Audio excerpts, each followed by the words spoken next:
Père Céleste, merci que pour cette journée, cette sainte journée de sabbat où on est tous réunis ici devant toi pour te rendre un culte, pour t'adorer, Seigneur. Sois avec nous, que ton esprit repose sur cette assemblée et sur tous ceux qui sont ici pour l'animer. Et c'est au nom de ton Fils qu'on te demande ces choses. Amen. Amen. Philippiens, chapitre 2, le verset 5 à 11. Ayez en vous les sentiments qui étaient en Jésus-Christ, lequel, existant en forme de Dieu, n'a point regardé comme une proie à arracher d'être égal avec Dieu, mais s'est dépouillé lui-même en prenant une forme de serviteur, en devenant semblable aux hommes et ayant paru comme un simple homme, il s'est humilié lui-même, se rendant obéissant jusqu'à la mort, même jusqu'à la mort de la croix. C'est pourquoi aussi Dieu l'a souverainement élevé et lui a donné le nom qui est au-dessus de tout nom, afin qu'au nom de Jésus, tout genou fléchisse dans les cieux, sur la terre et sous la terre, et que toute langue confesse que Jésus-Christ est Seigneur, à la gloire de Dieu le Père. Que l'Éternel bénisse sa parole. On va s'asseoir et on va chanter le cantique 62.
Bonjour à tous.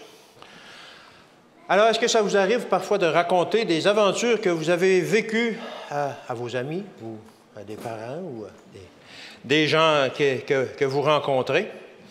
Alors, on aime ça raconter des choses qui nous sont arrivées à nos proches. Toutes sortes d'histoires que nous avons vécues.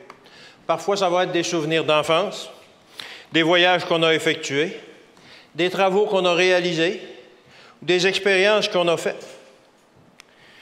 Mais vous êtes-vous parfois demandé pourquoi on faisait ça? Généralement, ce n'est pas uniquement pour divertir notre entourage, mais c'est aussi pour leur faire réaliser à quel point on est bon. Hein? On a fait toutes sortes de choses dans notre vie. On a fait des voyages, on a bâti des maisons, etc., etc. On a fait toutes sortes de choses.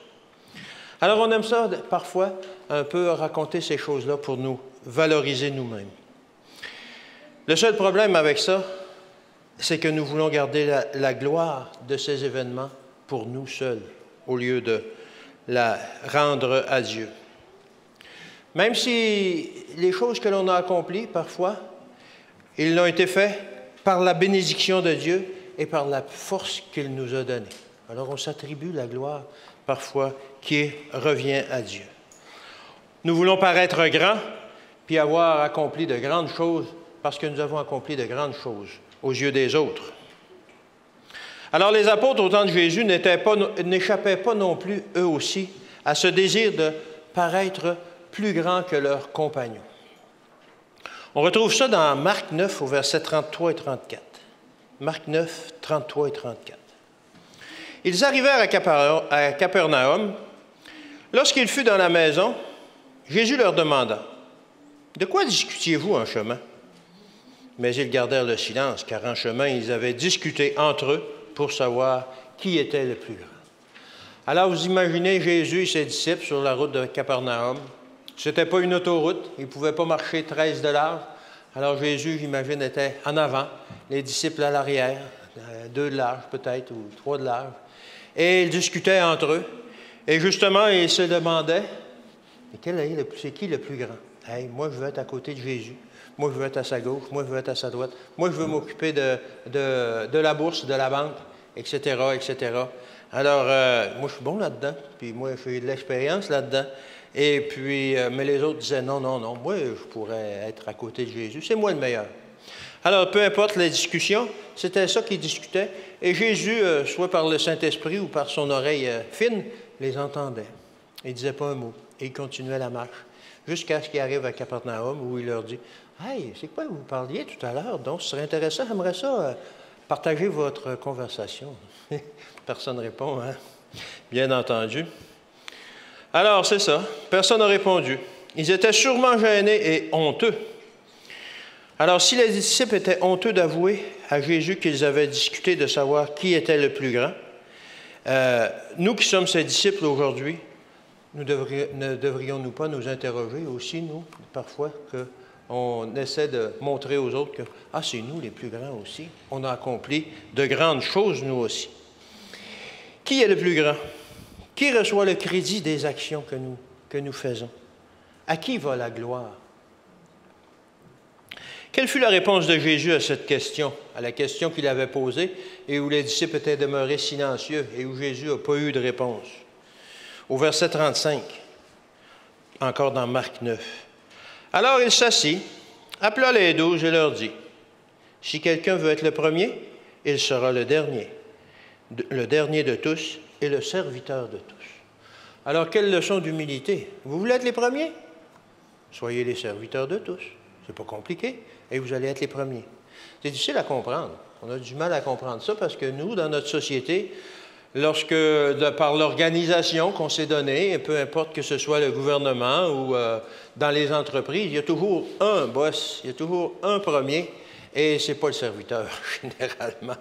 Ce n'est pas le serviteur le dernier. C'est le patron, c'est tout, c'est le premier ministre, etc., etc. Et c'est à lui que va la gloire, que va les responsabilités de mener l'entreprise. Mais Jésus, il dit le contraire. Si quelqu'un veut être le premier, il sera le dernier de tous et le serviteur de tous. Alors, quelle leçon d'humilité que Jésus est en train de servir à ses disciples. Paul y va dans la même direction lorsqu'il dit dans Philippiens 2, versets 3 et 4, Philippiens 2, versets 3 et 4, « Ne faites rien par esprit de parti ou par vaine gloire, mais que l'humilité vous fasse regarder les autres comme étant au-dessus de vous-même. Que chacun de vous, au lieu de considérer ses propres intérêts, considère aussi ceux des autres. » Si quelqu'un aurait bien pu se glorifier, c'est bien Paul. Si quelqu'un aurait pu se glorifier, c'est bien Paul. De tout ce qu'il faisait pour le ministère, qu'il consacrait sa vie pour les autres, justement.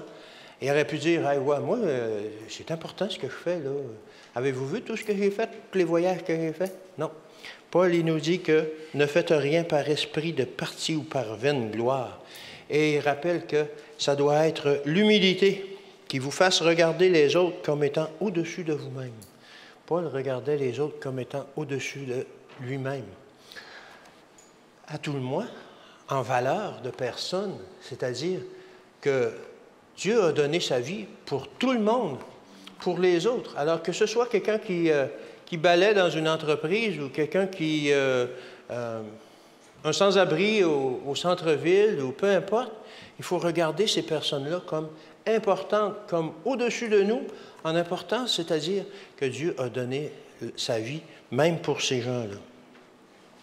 Beaucoup de problèmes, de disputes et de dissensions pourraient être évités dans nos familles et dans nos églises si nous cessions de nous demander à qui appartient le crédit de la chose et plutôt à nous demander comment nous pourrions nous attribuer ce crédit-là. Comment est-ce qu'on peut faire rejaillir la gloire des choses que nous faisons ou des choses que l'Église fait sur nous? Si on arrêtait de faire ça, ça irait parfois beaucoup mieux dans l'Église. Ne devrions-nous pas plutôt nous demander comment nous pourrions faire pour que la gloire revienne à Dieu seul de tout ce que l'on fait, au lieu de chercher à nous approprier cette gloire? Hey, j'ai fait une campagne d'évangélisation, j'ai rencontré quelqu'un, j'ai témoigné auprès de cette personne-là, etc., etc. On a souvent tendance à nous approprier la gloire de gens que Dieu a mis sur notre place et que son Esprit nous a fourni les paroles pour justement témoigner efficacement auprès de ces gens-là. On dit, « Hey, non, j'ai eu un bon contact, etc., etc. » Alors que l'on ne sait même pas tout ce que Dieu a mis en œuvre justement pour envoyer ces personnes-là pour qu'on puisse témoigner auprès d'eux. C'est bien de reconnaître le travail des gens. Il y a beaucoup de gens qui veulent justement travailler pour Dieu. Puis c'est bien de reconnaître leur travail. Et c'est bien de les complimenter sur leurs efforts et de la façon dont ils ont mené leurs tâches. Mais ce qui est le plus important, au final, c'est que la gloire revienne à Dieu seul. C'est lui notre Créateur, c'est lui qui nous mène par son Esprit à chaque jour, et c'est important de lui rendre la gloire qu'il mérite. Quelle équipe formidable ferions-nous si chacun accomplissait sa tâche du mieux qu'il peut, avec humilité, comme le recommande Paul, et que chacun fasse rejaillir le succès sur Dieu uniquement. Si chacun d'entre nous, lorsque l'on arrive à l'Église et qu'on se met à témoigner de toutes les choses et que l'on glorifie Dieu pour tout que l'on glorifierait Dieu pour tout ce qui nous arrive, je pense que ça ferait une Église vraiment centrée sur Christ et qui pourrait grandir dans l'harmonie. D'ailleurs, c'est Dieu qui nous donne tout et qui nous donne même les forces d'accomplir notre travail. C'est lui, comme je disais, qui nous donne les contacts, qui nous donne de témoigner, qui met même ses paroles dans nos cœurs. Alors, toute la gloire devrait revenir uniquement à Dieu. Au début de son ministère, Jésus aborda ce problème de front dans Matthieu 6, au verset 1 à 3. Matthieu 6, 1 à 3. « Gardez-vous de pratiquer votre justice devant les hommes pour vous faire remarquer d'eux. Sinon, vous n'aurez pas de récompense auprès de votre Père qui est dans les cieux. » Quand donc tu fais l'aumône, ne va pas le claironner devant toi. Ainsi font les hypocrites dans les synagogues et les rues, afin d'être glorifiés par les hommes. En vérité, je vous le dis, ils tiennent déjà leur récompense. Ils reçoivent déjà leur récompense. Pour toi, quand tu fais l'aumône, que ta main gauche ignore ce que fait ta main droite. Alors Jésus voyait un grave problème d'hypocrisie chez les Juifs. Il faisait ces choses uniquement pour que la gloire leur revienne. Regardez comment j'ai donné en offrande. Regardez comment je prie bien. Regardez comment je fais des belles prières. Et on priait tout fort pour le montrer. Et au verset 5, il continue. « Et quand vous priez, ne soyez pas comme des hypocrites. Ils aiment, pour faire leur prière, à se camper devant les synagogues et les carrefours, afin qu'on les voie. En vérité, je vous le dis, ils tiennent déjà leur récompense. » J'ai un peu du mal à m'imaginer m'en aller au centre-ville à Saint-Georges et me mettre à prier pour que les gens me rendent la gloire pour dire combien je prie bien. Aujourd'hui, on n'aurait pas le même résultat qu'il y avait à cette époque-là. Je pense que je passerais un peu plus pour un fou qu'on verrait arriver la police avec des ambulanciers en blouse blanche. Mais bon, alors, la même chose dans notre Église. On ne fait pas des prières pour nous glorifier, on fait des prières pour glorifier Dieu. Alors, ces gens ne priaient pas pour que la gloire revienne à Dieu, mais plutôt pour attirer l'attention sur eux-mêmes. Ils priaient à voix forte. « Merci Dieu que je ne suis pas comme les autres. Je ne suis pas comme les moins que rien que je fréquente, les moins que rien au centre-ville peut-être, ou peu importe. Vois comme je suis bon. Je ne suis surtout pas comme les autres qui m'entourent. Comme ce publicain non plus, hein? Bien meilleur que lui. Lui, il donne juste un petit peu, moi je donne beaucoup, etc., etc. » Versets 16 et 16 à 18 maintenant, toujours dans Matthieu 6. « Quand vous jeûnez, ne vous donnez pas un air sombre comme font les hypocrites. Ils prennent une mine défaite pour que les hommes voient bien qu'ils jeûnent. En vérité, je vous le dis encore une fois, ils tiennent déjà leur récompense. Pour toi, quand tu jeûnes, parfume ta tête et lave ton visage, pour que ton jeûne soit connu, non des hommes, mais de ton Père qui est là, dans le secret. Et ton Père, qui voit dans le secret, te le rendra. » Alors, Jésus ne dit pas si vous jeûnez, il dit lorsque vous jeûnez. Il semblerait que le jeûne est quelque chose d'important dans la prière.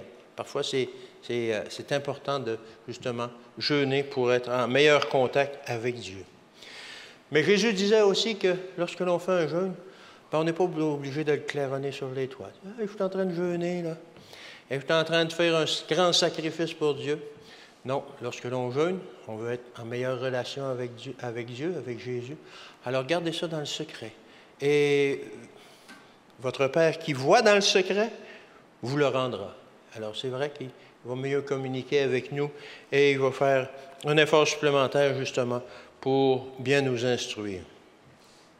Si Jésus a pris le temps d'aborder ce problème avec les gens de son temps, et le fait que nous constations que ces choses arrivent encore aujourd'hui, ça nous amène à penser que c'est probablement la même chose qui est dans la nature humaine aujourd'hui qu'il y avait à ce moment-là, et auquel nous devrions porter une attention spéciale. À qui va la gloire? À qui va la gloire de ce que l'on fait? À qui va la gloire des gens avec qui nous rencontrons, etc., que nous témoignons? Peut-être cherchons-nous simplement à faire des bonnes choses, mais pour les mauvaises raisons. Est-ce que l'on cherche justement à aller vers les gens, mais pour nous glorifier nous-mêmes au lieu de glorifier Dieu? C'est l'histoire d'un vieil homme. Ça se passe quand même il y a un certain temps. Et qui, voyant venir le diacre pour ramasser les offrandes, fouille dans sa poche rapidement pour trouver 10 cents pour mettre dans le panier. Et lorsqu'il dépose sa pièce, il s'aperçoit que c'est un 25 cents. Il dit au diacre, « Oups, je voulais mettre seulement 10 cents. » Mais le diacre, il dit, « Ah non, la star que tu l'as donné, c'est donné, ça appartient à Dieu, tu ne peux pas reprendre la différence. » Ah, ben il dit, « Je vais te créditer au ciel pour 25 cents d'abord. » Et le diacre de répondre, « Non, tu vas te créditer pour 10 cents. » Alors, on voit que, quel est le motif pour nos actes? Qu'est-ce qui nous motive à faire des œuvres pour Dieu? Rechercher le crédit d'une action peut amener la division. Vous connaissez l'histoire de Saül puis de David? Saül aimait beaucoup David. C'était lui le seul à pouvoir l'apaiser on pourrait dire, lorsque les démons l'assaillaient et puis qu'il devenait un peu fou. Alors, Saül, par sa musique et par son chant, réussissait à l'apaiser, à lui faire retrouver le réconfort et à le calmer. Et il aimait beaucoup lorsque David venait chanter pour lui puis jouer de la musique pour lui. J'imagine que ce n'était pas du gros rock, là. Lorsqu'il lui jouait de la musique, c'était une musique qui le détendait, justement, et qui lui faisait apprécier la paix, le réconfort que ça lui apportait. Mais un jour, malheureusement, la dissension s'est installée entre eux. Et quelle fut la raison? Alors qu'il était de retour d'une bataille contre les Philistins, les femmes, à leur habitude, allaient rencontrer l'armée qui venait et ils se mettent à chanter pour accueillir les vainqueurs en chantant. Mais elles chantèrent quoi? Que Saül a eu ses 1000 et que David a eu ses 10 000. Alors Saül n'était pas très content. On voit cette histoire dans 1 Samuel 18, versets 7 à 9. 1 Samuel 18, 7 à 9. Les femmes qui chantaient se répondaient les unes aux autres et disaient, « Saül a frappé 5000 et David ses 10 000. » Saül fut très irrité et cela lui déplut. Il dit, « On en donne 10 000 à David et c'est à moi qu'on donne les 1000. Il ne lui manque plus que la royauté. Il va prendre ma place, lui-là. » Et Saül regarda David d'un mauvais œil à partir de ce jour et dans la suite. Alors, on voit que le fait d'attribuer une gloire aux hommes peut parfois apporter la bisbille dans l'Église. Alors que si on avait attribué la victoire entièrement à Dieu, il n'y aurait pas eu ce problème-là. Saül n'aurait pas devenu jaloux de David. Dès ce moment-là, la tension monta dans le cœur de Saül. Il se mit à envier à détester et à vouloir la mort de David. Tout cela parce que les femmes avaient accordé plus de crédit à David qu'à Saül. Elles auraient beaucoup mieux fait de donner tout le crédit à Dieu uniquement. Si les femmes avaient chanté des cantiques rendant gloire à Dieu, au retour de la bataille, cette chicane-là aurait peut-être jamais arrivé. De même, pourquoi est-ce que Caïn tua son frère Abel? Tout simplement parce que Dieu donna un crédit favorable à l'offrande d'Abel et non à la sienne. Et ça a mis la jalousie dans son cœur. Plutôt que de se repentir et dire, OK, je vais faire à l'avenir ce que Dieu demande, ça a mis de la jalousie dans son cœur et ça a mis la chicane avec son frère et il est venu à tuer Abel. Ça a eu une jalousie meurtrière qui est entrée dans son cœur. Proverbe 16 au verset 28. Proverbe 16 au verset 28. L'homme pervers excite des querelles et le rapporteur divise les amis. Alors parfois, justement, il faut faire attention à nos paroles. Si nous glorifions trop une personne, l'homme pervers pourra utiliser ses paroles pour susciter une querelle. Alors, il faut être prudent lorsque l'on veut glorifier quelqu'un ou rendre trop de gloire à quelqu'un. Ça peut exciter des jalousies, des choses comme ça. Il vaut mieux glorifier Dieu pour ce qui nous arrive en tant que chrétiens. 1 Corinthiens 3, versets 3 à 7. 1 Corinthiens 3, 3 à 7. Parce que vous êtes encore charnels, en effet, puisqu'il y a parmi vous de la jalousie, des disputes, n'êtes-vous pas charnels et ne marchez-vous pas selon l'homme? Quand l'un dit « Moi je suis de Paul » et un autre « Moi d'Apollos », n'êtes-vous pas des hommes? Qu'est-ce donc qu'Apollos? Qu'est-ce donc que Paul? Des serviteurs par le moyen desquels vous aviez cru, selon que le Seigneur l'a donné à chacun. J'ai planté, Apollos a arrosé, mais Dieu a fait croître, en sorte que ce n'est pas celui qui plante qui est quelque chose, ni celui qui arrose, mais Dieu qui fait croître. C'est lui le plus important. Quelle est l'importance que vous me donnez, dit Paul? Peu importe que j'ai été évangélisé, que je vous ai fait comprendre la grandeur du salut, quelle est l'importance que vous donnez à Apollos, qui est venu, puis qui a arrosé, qui a continué l'œuvre que j'avais commencée? Ce qui est important, c'est Dieu qui fait croître. C'est à lui que doit revenir la gloire. Pour nous, lorsque nous agissons de cette manière, c'est que nous sommes charnels, lorsque l'on se glorifie nous-mêmes. C'est ce que dit ce verset-là. C'est ce que Paul dit aux Corinthiens. Pour nous, lorsque nous agissons de cette manière, nous nous attribuons une gloire qui revient à Dieu seul. S'attribuer la gloire amène la division. 1 Pierre 1, verset 24. « Car toute chair est comme l'herbe, et toute sa gloire comme la fleur de l'herbe. L'herbe sèche et la fleur tombe. » Généralement, la vie d'une fleur, c'est très court. Tout comme la gloire de l'homme, nous dit ce verset. Ça ne dure pas longtemps. Qui se souvient de ce que votre père a accompli, de ce que son père a accompli? Si on s'en souvient, c'est bien, si on se souvient de certaines choses. Qui se souvient de ce que son grand-père a accompli? Déjà, beaucoup moins, on a beaucoup moins de souvenirs. Qui se souvient de ce que son arrière-grand-père a accompli? Souvent même, on ne le connaît même pas, ou on ne l'a pas connu, ou on a vaguement entendu parler de lui. Alors, la gloire de l'homme est éphémère. Ça ne donne rien. C'est des choses qui passent comme ça. Est-ce que nous avons le temps? Est-ce que nous, en tant que chrétiens, nous avons quelque chose pour nous enorgueillir? Peu importe les œuvres qu'on va accomplir, la prochaine génération, ils ne sauront pas. Ça n'aura pas d'importance. Ou l'autre génération après. C'est des choses qui passent. Toute chair est comme l'herbe, et toute sa gloire comme la fleur de l'herbe. L'herbe sèche et la fleur tombe. Alors, lorsque l'on fait quelque chose, il faut glorifier Dieu. Et cette gloire-là reste à Dieu. Si nous recherchons continuellement la gloire et le crédit de ce que nous accomplissons, nous ne serons jamais satisfaits. Ça ne nous apportera pas satisfaction. Qu'est-ce qui a causé la rébellion au ciel? Satan voulait s'approprier la gloire qui appartient à Dieu seul. Et il dit, moi aussi, je peux faire des grandes choses. Moi aussi, je peux faire comme Jésus. Donnez-moi un petit peu de champ libre, puis je vais en faire des créations, moi aussi. Je vais peut-être créer une nouvelle race, peut-être, peu importe. De toute façon, moi aussi, je suis capable. Moi aussi, je veux la gloire. Et il voulait la gloire pour être même au-dessus de Jésus. s'asseoir sur le trône de Dieu. Tasse-toi, Dieu, fais-moi une petite place, parce que moi, je veux être l'égal à toi. Il voulait la gloire. Nous est-il déjà arrivé de nous approprier la gloire d'un événement qui découlait de l'action d'un autre ou même de Dieu? Cela nous est sûrement déjà arrivé. Ça m'est sûrement arrivé à moi aussi. Combien de fois nous sommes-nous appropriés sans même nous en rendre compte? La gloire de Dieu. La famille que nous avons, le travail que nous avons, les contacts que nous avons, les succès que nous avons, rien de tout ça, en fait, n'est relié à notre gloire personnelle, mais c'est toutes des choses que Dieu a mis en place, justement, afin que l'on puisse mieux le servir, mieux être ses témoins. Tout bien et parfois même le mal qui nous arrive, c'est pour la gloire de Dieu, si nous sommes chrétiens. Il met tout en place pour que la chose arrive et pour que l'on puisse, justement, devenir des témoins efficaces pour lui. Nous mettons notre foi en lui et c'est lui qui fait que la chose arrive. C'est lui qui fait que les événements se déroulent. Même le monde aujourd'hui désire ravir la gloire de Dieu pour lui-même.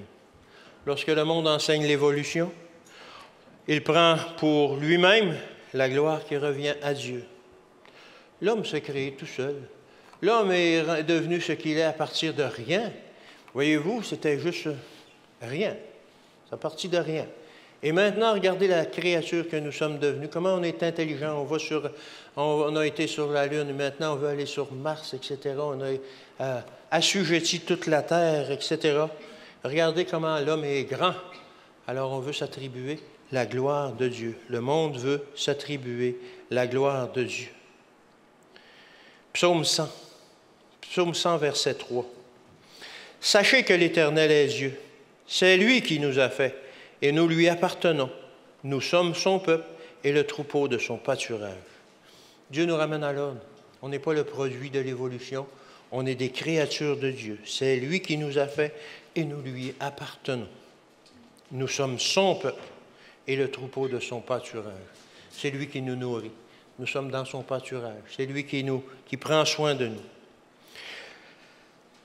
Comment pouvons-nous accepter l'évolution? Quelqu'un a dit un jour, quand la tête de l'homme enfle, qui se croit supérieur, son cerveau rétrécit.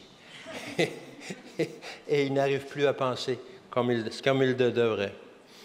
Il est normal que nous voulions parfois souffler dans notre propre trompette, c'est-à-dire, regardez-moi un peu, regardez comment je fais des bonnes choses. Mais il ne faut pas manquer d'attribuer la gloire de ce que nous faisons à Dieu lui-même. C'est correct de dire, regardez, j'ai pu témoigner à tant de personnes. Gloire à Dieu qui les a mis sur mon chemin. Gloire à Dieu qu'il m'a donné les paroles pour toucher le cœur de ces personnes-là. À Dieu soit la gloire. Nebuchadnezzar a fait beaucoup dans sa carrière. Nebuchadnezzar a accompli beaucoup de choses par des bénédictions qu'il a eues. Le problème, c'est qu'il s'est attribué ce succès-là un jour. Dans Daniel 4, au verset 30, il dit ceci. Le roi prit la parole et dit, en regardant Babylone, j'imagine il était sur le toit de son château, il regardait Babylone. N'est-ce pas ici Babylone la grande que j'ai bâtie, comme résidence royale par la puissance de ma force et pour la gloire de ma magnificence? Et qu'est-ce qui est arrivé immédiatement après cette déclaration? Il est viré fou. Il a perdu son royaume et il a perdu sa raison. Tout cela parce qu'il n'a pas su reconnaître que tout ce qu'il avait, il le devait à la gloire de Dieu. Et il devait rendre gloire à Dieu pour ça. Proverbe 27, au verset 1 et 2. Proverbe 27, 1 et 2. Ne te vante pas du lendemain, car tu ne sais pas ce qu'un jour peut enfanter. Qu'un autre te loue, et non ta bouche, un étranger, et non tes lèvres. Alors, cette parole nous dit que peu importe ce que l'on fait, on n'a pas à s'en vanter. Que les autres reconnaissent ce que l'on a fait, c'est correct, mais que l'on rende encore une fois la gloire à Dieu seulement. C'était l'histoire d'une petite tortue qui vivait quand même dans une mare assez au nord du pays. Et un jour, elle s'est dit, il fait froid ici l'hiver, je suis obligé de me rentrer en dessous de la boue pour ne pas congeler. pour pouvoir hiverner. Ce serait le fun d'aller dans le sud. Je vois passer des oies qui s'en vont dans le sud. J'aimerais ça les accompagner, mais je ne sais pas voler. Et tout à coup, 2 oies qui se posent sur la mare où la petite tortue était. Et il a une idée. Il va voir les oies et il leur demande, si vous preniez un petit bâton dans votre bec, puis chacun votre bout, puis moi, je vous mordrais dans le centre, et puis vous pourriez vous envoler, je ne suis pas très lourde, ça ne vous paraîtrait pas, et vous pourriez m'amener dans le sud, où je pourrais passer l'hiver à la chaleur avec vous. Les oies ont dit, OK, c'est pas si pire. On peut faire ça. C'est pas trop difficile, on va faire ça. Alors ils partent, et ils s'envolent, et ça fonctionne bien. Et la tortue qui mord après sa branche, les oies qui tiennent chacun leur bout, et ils s'en vont comme ça. Et à un moment donné, alors qu'ils passent au-dessus d'une ferme, le fermier il voit ça, il dit « Wow! Je me demande qui a eu l'idée d'avoir un tel arrangement pour transporter la tortue. » Et la tortue a dit « C'est moi! » Alors de vouloir s'attribuer cette merveilleuse idée qu'elle avait eue, ça a causé sa perte, finalement. Alors, vous connaissez aussi l'histoire du Malécite. C'est un peu plus sérieux. C'est une histoire vraie de quelqu'un qui a voulu s'attribuer une gloire qui ne lui appartenait pas. L'histoire du Malécite qui a voulu s'approprier la mort du roi Saül. Saül s'était tué lui-même, alors qu'il se voyait coincé par les armées ennemies, et il s'était suicidé. Et ce Malécite-là a vu, « Wow, c'est le roi, ça! » Alors, il a pris ses armes, je pense, et il les a apportées à David en disant, « J'ai tué Saül. » Aïe, David, il n'a pas réagi comme le Malécite pensait qu'il réagirait en lui donnant une récompense.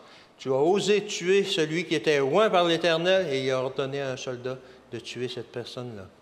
Alors, le fait de vouloir s'attribuer une gloire qui ne lui appartenait pas a causé la mort de ce soldat. Au lieu d'une récompense pour avoir recherché la gloire, c'est la mort qu'il a reçue. Même chose pour Ananias et Saphira. Pourquoi est-ce qu'ils sont morts? Parce qu'ils voulaient s'attribuer une gloire qui ne leur appartenait pas. Alors, ils avaient donné une certaine somme d'argent de la vente de leur terrain, mais ils ont dit, on a tout donné.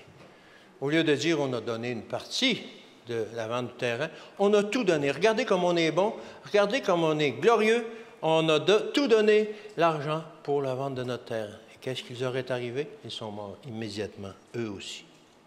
Ils voulaient paraître mieux qu'ils étaient vraiment. C'était pas mal de vouloir garder une partie, mais de s'attribuer la gloire qui ne leur revenait pas, ça n'a pas passé. Les gens veulent avoir le crédit pour leur action, mais lorsque nous avons en nous le Saint-Esprit, il est possible d'avoir la bonne attitude vis-à-vis de la gloire qui revient à Dieu. Lorsque l'on fait les choses par la puissance du Saint-Esprit, on a cette attitude-là, de glorifier Dieu pour ce qui nous arrive. Vous connaissez l'histoire de Joseph, lui qui, malgré sa fidélité, avait été emprisonné injustement. Il avait été mis en prison malgré qu'il avait bien servi son maître sous un faux témoignage. Dans Genèse 41, verset 1, ça dit ceci. Au bout de 2 ans, Pharaon eut un songe. Voici, il se tenait près du fleuve. Vous connaissez la suite. Il avait fait le rêve des 7 vaches grasses, 7 vaches maigres, 7 épis gras, 7 épis maigres, puis il se demandait bien ce que ça voulait dire. Alors, on fit finalement venir Joseph, qui avait préalablement interprété le rêve de les chansons du roi. Les chansons du roi, il a dit, de Pharaon, il a dit, je connais quelqu'un qui interprète les rêves, moi. Il en a interprété un pour moi, puis ça s'est réalisé. Puis il en a interprété un aussi pour le panetier, puis ça s'est réalisé aussi. Ah oui, le panetier que j'ai fait exécuter, oui, c'est ça, il avait prédit que tu ferais tomber sa tête. Alors, lorsque Joseph se présente devant Pharaon, qu'est-ce qu'il fait? Il ne dit pas, oui, je peux interpréter les rêves, moi, oui, je l'ai déjà fait, je suis bon là-dedans. Non. Au verset 16, Joseph répondit à Pharaon en disant, ce n'est pas moi. En disant, le Pharaon fait venir Joseph pour interpréter son rêve. Non, moi je ne peux pas. Mais il continue sa phrase. C'est Dieu qui donnera une réponse favorable à Pharaon. Joseph prit le risque de devoir retourner en prison. Peut-être que le roi aurait dit, Dieu, moi, je ne crois pas en Dieu. Retourne en prison. Mais non, Dieu a agi et il a donné la gloire à Dieu. Et Dieu a eu la gloire qui lui revenait, parce que c'est lui qui interprète les songes. Luc 14, verset 11. Luc 14, 11. « Car quiconque s'élève sera abaissé, et quiconque s'abaisse sera élevé. » Alors, c'est une parole pour nous, ça. Si on s'élève, on va être abaissé. Et si on s'abaisse, oui, on va être élevé. Si ce n'est pas dans ce monde, ce sera lorsque Jésus reviendra lui-même dans son royaume. Daniel 2, au verset 25 à 28. Daniel 2, 25 à 28. « Arjoc conduisit promptement Daniel devant le roi et lui parla ainsi. « J'ai trouvé parmi les captifs de Juda un homme qui donnera l'explication au roi. » Le roi prit la parole et dit à Daniel, qu'on nommait Belchazzar, « Es-tu capable de me faire connaître le songe que j'ai eu et son explication? » Encore une fois, Daniel il a rendu grâce à Dieu. Daniel répondit en présence du roi, il dit, « Ce que le roi demande est un secret que les sages et les astrologues, les magiciens et les devins ne sont pas capables de découvrir au roi. Mais il y a dans les cieux un Dieu qui révèle les secrets et qui a fait connaître au roi Nebuchadnezzar ce qui arrivera au temps de la fin. Voici ton songe et les visions que tu as eues sur ta couche. » Alors Daniel dit, vraiment, à qui revient la gloire? La gloire revient à Dieu. Il avait déjà eu l'interprétation, il connaissait déjà l'interprétation du songe du roi. Il aurait pu dire, oui, je le sais, oui, je le sais. Je suis capable de te dire ce que ça veut dire. Non, il a donné la gloire à Dieu. 1 Corinthiens 4 au verset 7. 1 Corinthiens 4, verset 7. Ce qui est ce qui te distingue, qu'as-tu que je n'ai reçu, et si tu l'as reçu, pourquoi te glorifies-tu comme si tu ne l'avais pas reçu? Alors, autrement dit, de quoi est-ce qu'on peut se glorifier si nous recevons tout de Dieu, même la vie, même la sagesse? Quels sont nos talents personnels? Comment est-ce qu'on peut en prendre crédit? Même le désir de faire profiter nos talents aux autres, tout provient de Dieu. Tout ça, tout ce que l'on est, tout ce que l'on fait, ça provient de Dieu. Et nous en prenons nous-mêmes le crédit, malheureusement. C'est surprenant que Jésus, lorsqu'il guérissait quelqu'un, leur demandait de ne le dire à personne. Jésus ne voulait même pas avoir le crédit des guérisons, souvent, qu'il faisait, pour différentes raisons. Parfois, il voulait un peu passer incognito, mais il leur disait, gardez ça silence. On trouve ça dans Matthieu 9, au verset 29. Matthieu 9, verset 29. Alors il leur toucha les yeux en disant, qu'il vous soit fait selon votre foi. Et leurs yeux s'ouvrirent. Jésus leur fit cette recommandation sévère. Prenez garde que personne ne le sache. Ne le dites à personne. Et que firent les deux ex-aveugles? Ils se sont empressés d'aller en ville pour raconter ce qui leur était arrivé et ont répandu la nouvelle partout. Même chose pour les lépreux que l'on trouve dans Matthieu 8 au verset 2. Jésus leur demanda de le dire à personne. Mais Jésus fit probablement aussi d'autres miracles où il demanda aux gens, dites-les pas là, gardez ça secret. Il ne voulait pas que la gloire lui revienne, il voulait que la gloire revienne à son Père, à Dieu seul, uniquement. Colossiens 3, verset 17. Et quoi que vous fassiez, en parole ou en œuvre, faites tout au nom du Seigneur Jésus, en rendant par lui des actions de grâce à Dieu le Père. Alors, tout ce que l'on fait, tout, ça veut dire quoi? Ça veut dire tout, du matin au soir, même pour le sommeil que l'on fait durant la nuit. Tout ce que vous faites, en parole ou en œuvre, faites tout au nom du Seigneur Jésus-Christ, en rendant par lui des actions de grâce à Dieu le Père. À Dieu soit la gloire. Nous voulons avoir la gloire des bonnes actions que nous faisons grâce à Dieu, mais nous refusons aussi de porter le crédit des mauvaises actions que nous commettons. Malheureusement, on veut avoir la gloire des bonnes actions que l'on peut réaliser, mais lorsqu'on fait des mauvaises actions, on dit non, c'est pas moi là, qui a fait ça. Là. Non, c'est pas moi. Adam et Ève vivaient au paradis, dans le paradis, pour la gloire de Dieu, mais après le péché, comme ils n'avaient plus la gloire de Dieu autour d'eux, ils cherchaient à donner crédit de la chute à n'importe qui. Ah, c'est la femme que tu as mise auprès de moi qui m'a séduite, qui m'a apporté, qui m'a donné la pomme. Et la femme, c'est le serpent que tu as mis dans le jardin qui m'a séduite. Autrement dit, c'est de ta faute. C'est de ta faute, Dieu. Tu as mis le serpent dans le jardin, c'est lui qui m'a séduit. Ni l'un ni l'autre ne voulait le crédit pour la mauvaise action qu'ils venaient de commettre. Souvent, nous, on fait de même. Nous voulons la gloire des bonnes actions que nous accomplissions par la puissance de Dieu, mais nous refusons d'accepter le crédit pour les mauvaises actions et pour les péchés que nous-mêmes nous commettons. Qui prendra alors le crédit pour ces péchés si on ne veut pas les prendre nous-mêmes? Ésaïe 53, versets 3 et 4. Méprisés et abandonnés des hommes, hommes de douleur et habitués à la souffrance, semblables à celui dont on détourne le visage, nous l'avons dédaigné, nous n'avons fait de lui aucun cas. Cependant, ce sont nos souffrances qu'il a portées, c'est de nos douleurs qu'il s'est chargé, et nous l'avons considéré comme puni, frappé de Dieu et humilié. Alors, ce verset résume l'Évangile. Jésus a pris le crédit de nos péchés.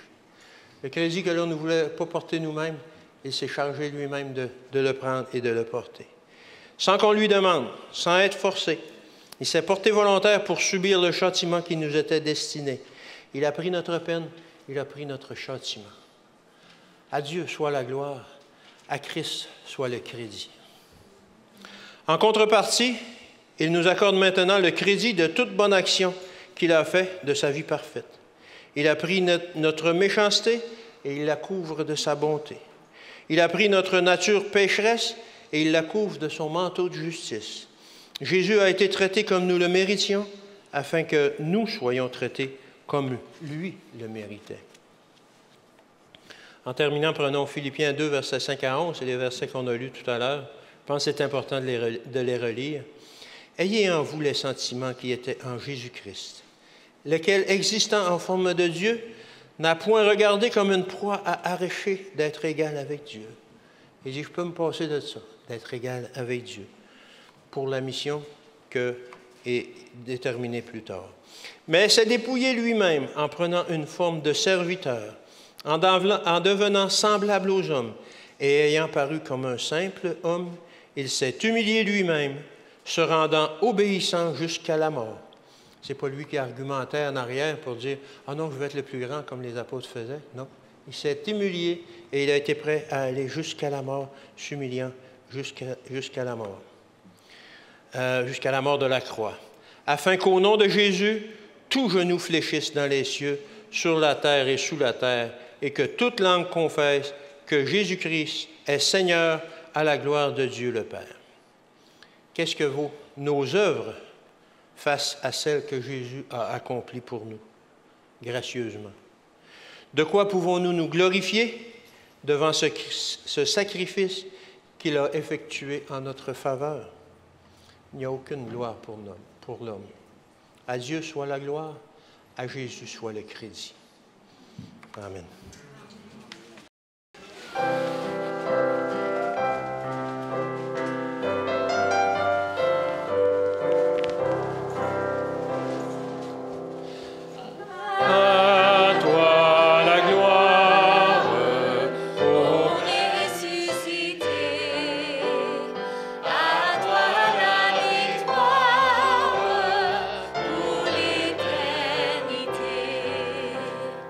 Prions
Bon et tendre Père Céleste, oui, c'est à toi que revient la gloire, Seigneur.